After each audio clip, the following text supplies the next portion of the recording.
But Anthony Albanese arriving here in Melbourne yesterday, he got Father Bob's endorsement talking about cost of living pressures and help for those who need it most. There's a significant health announcement today, $135 million for 50 emergency clinics, easing pressure on public hospitals. That's what the opposition wants to talk about as they get their campaign back on track. There's also significant stories in the Australian and the Sydney Morning Herald talking about the fact that Labor has in effect ruled out an increase to the job seeker allowance, the old-fashioned DOLE. There was to be, or at least at the last election, they took a policy to the election saying that there would be a review potentially increasing that. The rate is at $642 a fortnight. It was recently lifted by $50. The opposition supported the government's position. They would like to see it go further, or at least that's what they previously said. The Greens certainly want to see it go up to $88 a day. It's currently $46 a day.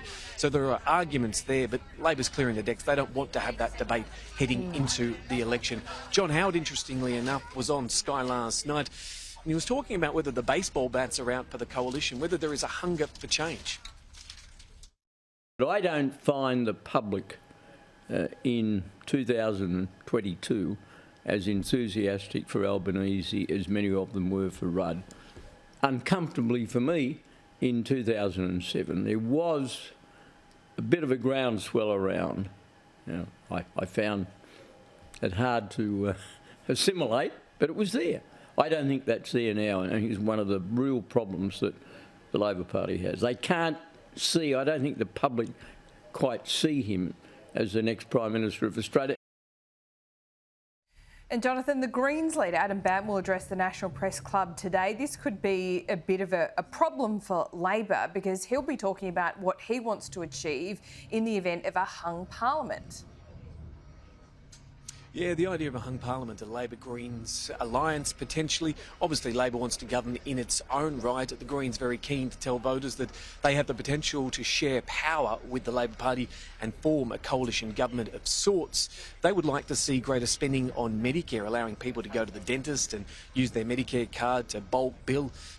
It would significantly help those at the lower end of the spectrum. We know how expensive dental care can be. They're able to achieve it. Last time they shared power for younger Australians, for children, to bulk bill their dental bills. The Greens have also previously talked about significantly cutting defence spending. We had a quick chat to a few people walking past us this morning. This is some of the public's response. I'd just rather a Labor government. So no Labor Greens, just Labor? Just Labor. I think I'd really need to see on what basis the alignment would be. There are certain things that I wouldn't necessarily agree with, so it's very hard at the moment because I haven't really seen anything that clearly spells out what both sides are talking about and where the differences might lie.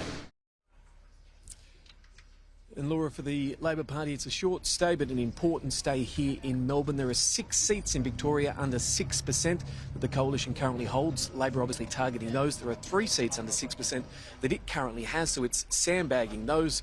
No doubt will be returning. I'm thinking we'd probably go north to New South Wales after this, but who quite knows?